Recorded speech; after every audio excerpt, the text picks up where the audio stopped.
Hi, Jonathan Lieberman. Like Adam said, I served in the paratroopers with him.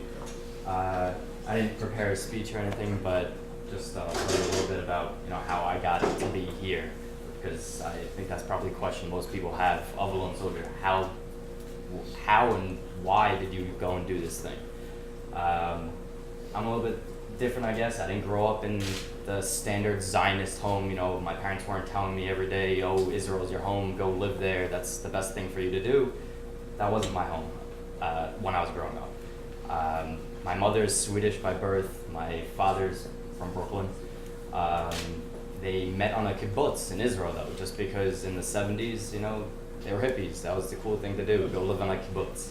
And just so happened that they landed there and the Yom Kippur War broke out. So they were on the kibbutz, they're watching tanks roll by, and they're just sitting on their kibbutz, trying to live their normal lives while there's sirens going off, telling them to go back inside, go to bomb shelters, this and that.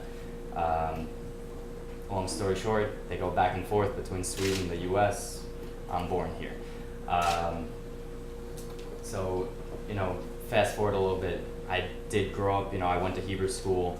I went to school in the University of Buffalo, actually, and was in a Jewish fraternity, Alpha Epsilon Pi, if anyone knows, I'm sure people have heard of it. I always helped out on campus with Hillel, and Chabad had, Shabbat events and holiday events all the time, so I just had a lot of friends, that were part of that community, and everyone was always so welcoming to me. It was the best thing that could have happened, joining a fraternity of brothers that were always welcoming and helping, and Hillel and Chabad were always helping the community, whether or not it was the Jewish community or just the community as a whole. They always had community service events and stuff like that to help everyone. I think it was my junior year of college, I went on birthright, and it ends up that one of the soldiers that was on my trip, his name was Barak, who I'm still friends with to this day. He's come to New York a couple times. I've gone there and seen him in Israel a couple times. His parents were American, and they were, that standard Zionist family. And he grew up in Israel until, I think he said it was around 15 or so. Then they moved to Canada for his father's work. He went to high school in Canada, spoke perfect English. Like Karen, could have stayed in Canada, could have stayed in the US. But when he was 18, he told his parents, "Hey, it's time to go back to Israel. It's time for me to go into the army." So they all made Aliyah. His dad left his job there. Like I said, they were Zionists to the core, and they all left. They got up, left, went to Israel. He joined the army, and so that's how I met my friend Barak. And he has always been an inspiration to me, telling me what I could do, stories about the army, things I didn't know about. I extended my birthright trip for a few weeks, and I stayed in Israel. And then later on, I was staying at this hostel. Probably these guys have heard of Higher Cone 48.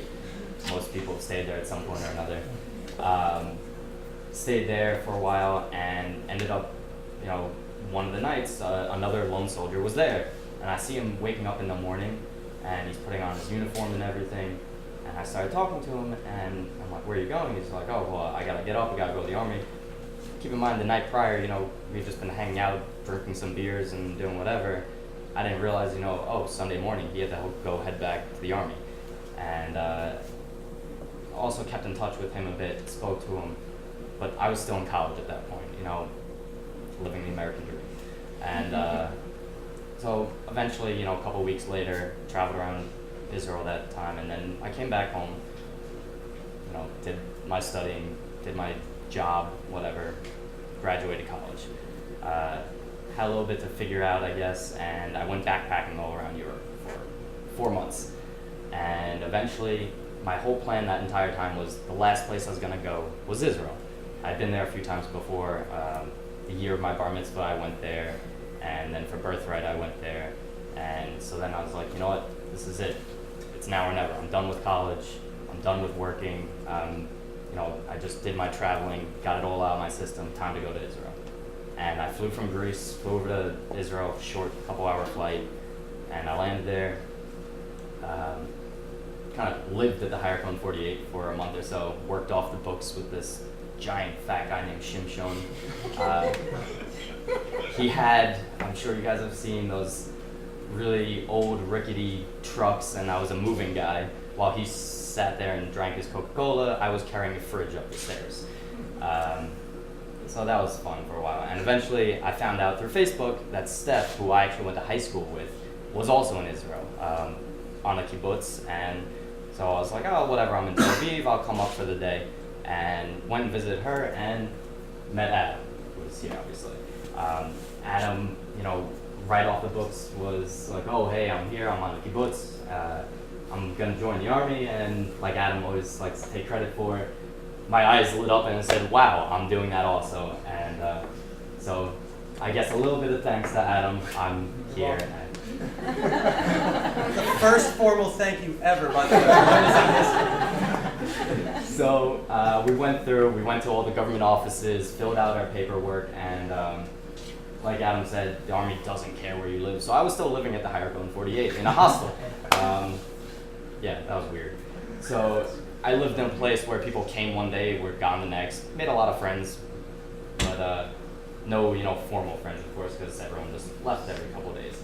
But eventually, we signed up for the army. They placed me on this kibbutz up in the north, in the middle of nowhere, where I had really no one around for a 50-mile radius. And we joined the army.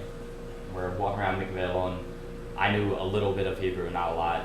I'd taken one semester of Hebrew in college, so I knew a couple sentences here and there. But Mikveh Elon was kind of, you just have these 18, 19-year-old girls screaming at you in Hebrew all day long, and they expect you to understand everything that they're saying. But as you could understand, if someone's saying something to you in a foreign language, most of the time you have no idea what they're saying.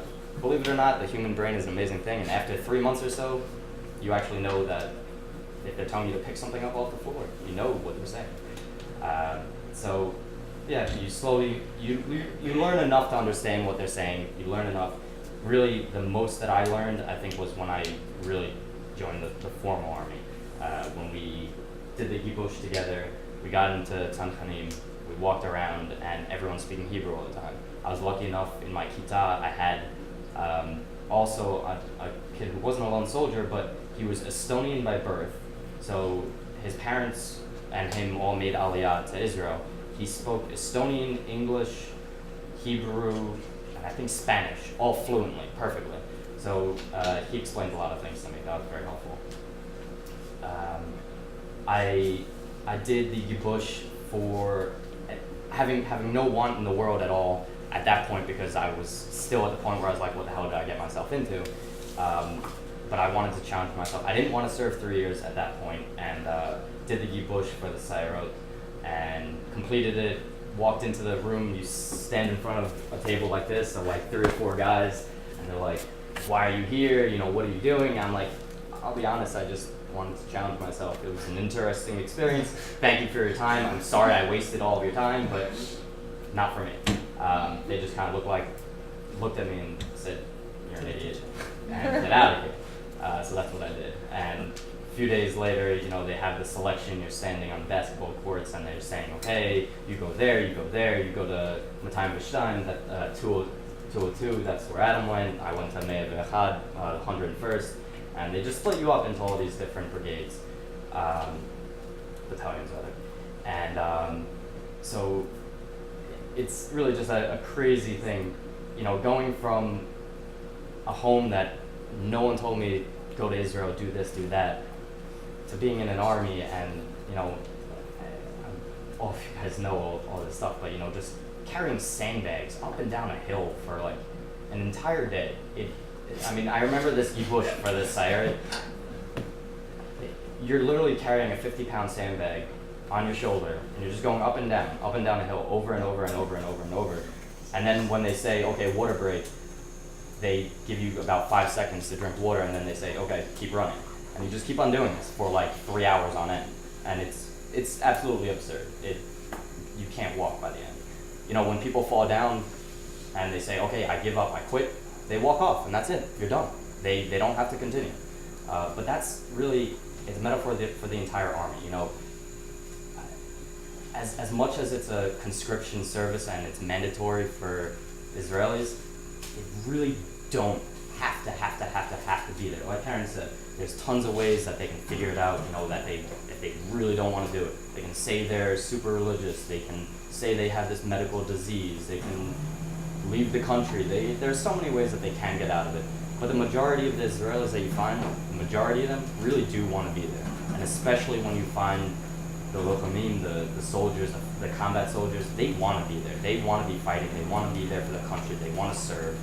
And the people who don't want to be there, eventually they drop out. They, go do something else. They still serve, but they're doing a daily job. But the soldiers, they want to be there. There's so many people who want to be there and they want to serve their country. And I know I've been talking for a long time because I do that sometimes. But that's, I think, the key is that it's not a need. No one needs to be there. No one needs to live in Israel. You can hop on a plane and fly to another country. Everyone in that country wants to be there, and especially a lot of the soldiers, they want to be there. Everyone wants to do this thing together. They want to create a country. They want to make Israel. And that's what we're all here for, because we have Israel and we're making it together. And that's it.